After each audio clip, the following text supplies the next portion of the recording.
Hello movie lovers, ಒಂದು ಮಿರ್ಚಿ ಮಸಾಲ ರೀತಿ ಇರುತ್ತೆ ಅಂತ ಟ್ರೈಲರ್ ನೋಡಿ ಈ ಮೂವಿಗೆ ಹೋದರೆ ಒಂದು ಸಪ್ಪೆ ಮೊಸರನ್ನ ರೀತಿ ಇತ್ತು ಅಂತ ಅನ್ಬೋದು.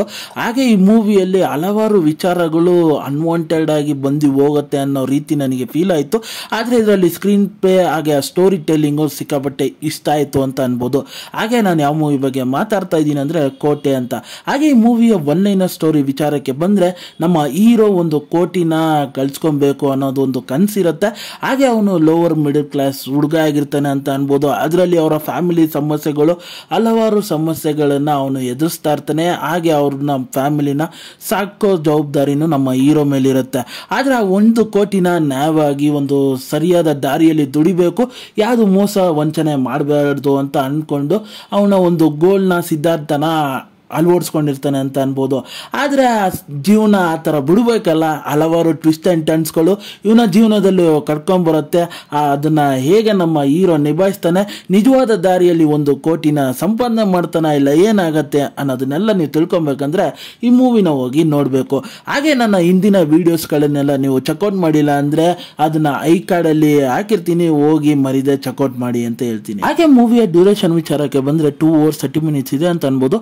ಹಾಗೆ ಮೂವಿಯ ಫಸ್ಟ್ ಆಫ್ ಲಿಟ್ರಲ್ ಆಗಿ ಚೆನ್ನಾಗಿ ಅನಿಸ್ತು ಅಂತ ಅನ್ಬೋದು. ಅಲ್ಲಿನ ಫ್ಯಾಮಿಲಿ ಪ್ರಾಬ್ಲಮ್ಸ್ಗಳಾಗಲಿ, ತಾಯಿ ಮಗನ ಎಮೋಷನ್ ಸೀನ್ಸ್ಗಳಾಗಲಿ, ಹಾಗೆ ಒಂದು ಚಿಕ್ಕ ಲವ್ ಸ್ಟೋರಿ ಆಗಲಿ ಸಿಕ್ಕಾಪಟ್ಟೆ ಚೆನ್ನಾಗಿ ಅನಿಸ್ತು ಅಂತ ಅನ್ಬೋದು. ಹಾಗೆ ಹೀರೋಯಿನ್ನ ಪಾತ್ರ ಒಂದು ಟಿಪಿಕಲ್ ಆಗಿತ್ತು ಅಂತ ಅನಿಸ್ತು ನನಗೆ. ಲಿಟ್ರಲ್ ಆಗಿ ಹೀರೋಯಿನ್ನು ಅಷ್ಟು ಎಂಟರ್ಟೈನ್ ಮಾಡ್ರು ಅಂತ ಅನ್ಬೋದು ಥ್ರೂ ಔಟ್ ಮೂವಿ. ಹಾಗೆ ನಮ್ಮ ಹೀರೋ ಪಾತ್ರನ ಫಸ್ಟ್ ಹಾಫಿಂದ ಕ್ಯಾರಿ ಮಾಡಿರೋದಾಗಲಿ ಲಿಟ್ರಲ್ ಆಗಿ ಚೆನ್ನಾಗಿತ್ತು. ಎಲ್ಲಿ ತನಕ ಅಂದರೆ ಆ ಇಂಟರ್ವಲ್ ಬ್ಲಾಕ್ ತನಕ ಅಂತ ಅನ್ಬೋದು.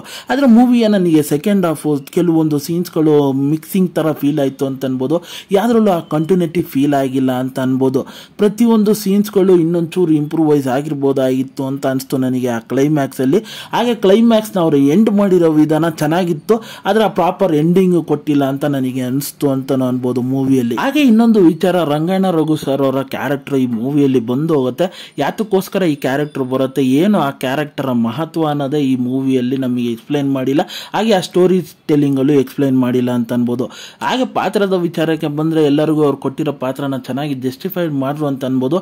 ಇನ್ನು ಸ್ಟೋರಿ ಒಂಚೂರು ಮಿರ್ಚಿ ಮಸಾಲ ಇದ್ದಿದ್ರೆ ಇನ್ನೂ ಬೆಟರ್ ಆಗಿರ್ಬೋದಾಗಿತ್ತು ಅಂತ ಅನಿಸ್ತು. ಹಾಗೆ ಆಕ್ಷನ್ ಸೀಕ್ವೆನ್ಸ್ಗಳೆಲ್ಲ ಬ್ಯೂಟಿಫುಲ್ ಆಗಿ ತೆಗೆದಿದ್ದಾರೆ, ಆದಷ್ಟು ನ್ಯಾಚುರಲ್ ಆಗಿತ್ತು ಅಂತ ಅನ್ಬೋದು. ಹಾಗೆ ಸಾಂಗ್ಸ್ಗಳ ಪ್ಲೇಸ್ಮೆಂಟು ಇಷ್ಟ ಆಯಿತು, ಸಾಂಗ್ಸ್ಗಳು ಕೇಳೋದಕ್ಕೆ ಚೆನ್ನಾಗಿತ್ತು ಅಂತ ಅನ್ಬೋದು. ಬ್ಯಾಕ್ಗ್ರೌಂಡ್ ಮ್ಯೂಸಿಕ್ಕು ಎಲ್ಲಿಗೆ ಬೇಕೋ ಅಲ್ಲಿಗೆ ಎಲಿವೇಶನ್ಸ್ಗಳು ಸಿಕ್ಕಾಪಟ್ಟೆ ಚೆನ್ನಾಗಿ ಕೊಟ್ಟಿದ್ದಾರೆ ಅಂತ ಅನ್ಬೋದು. ಹಾಗೆ ಈ ಮೂವಿ ಖಂಡಿತ ಒಂದು ಫ್ಯಾಮಿಲಿ ಸಮೇತ ನೋಡ್ಬೋದಾದಂಥ ಮೂವಿ. ಹಾಗೆ ಈ ಮೂವಿಗೆ ನನ್ನ ರೇಟಿಂಗ್ ವಿಚಾರಕ್ಕೆ ಬಂದರೆ ನಾನು 5ಗೆ 3 ಸ್ಟಾರ್ ಕೊಡ್ತೀನಿ ಅಂತ ಅನ್ಬೋದು. ಹಾಗೆ ಈ ಮೂವಿ 1 time ವಾಚಬಲ್ ಅಂತ ಹೇಳ್ತೀನಿ. ಲಿಟ್ರಲ್ ಆಗಿ ನೀವು ಎಂಟರ್ಟೈನ್ ಆಗಿ ಆಚೆ ಬರ್ತೀರಾ ಅಂತ ಅನ್ಬೋದು.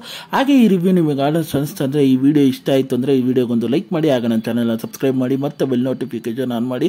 ನಿಮ್ಮ ಅನಿಸಿಕೆ ಅಭಿಪ್ರಾಯ ಏನೇ ಇದ್ರೂ ಕಮೆಂಟ್ ಮೂಲಕ ತಿಳಿಸ್ಬೋದು. ಈ ವಿಡಿಯೋ ಇಷ್ಟ ಆಯಿತು ಅಂದರೆ ಎಲ್ಲರಿಗೂ ಶೇರ್ ಮಾಡಿ. ಮತ್ತೆ ಮುಂದಿನ ರಿವ್ಯೂ ಅಲ್ಲಿ ಸಿಗ್ತೇನೆ.